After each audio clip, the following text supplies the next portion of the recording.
এই যে বন্ধুরা, আজকে পটল আলু দিয়ে একটা নতুন রেসিপি করব।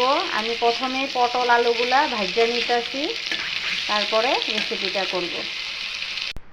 এই যে বন্ধুরা, আমি অল্প ফোড়ন দিয়ে দিলাম, জিরা, গোটা জিরা, এই যে পেঁয়াজ কুচি, এই যে টমেটোর কুচি,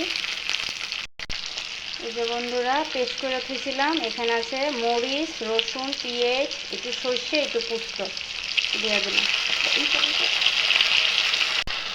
এই যে এখানে অল্প হলদি গুঁড়ো আর কাশ্মীরি লঙ্কা গুঁড়ো দিয়ে দিলাম।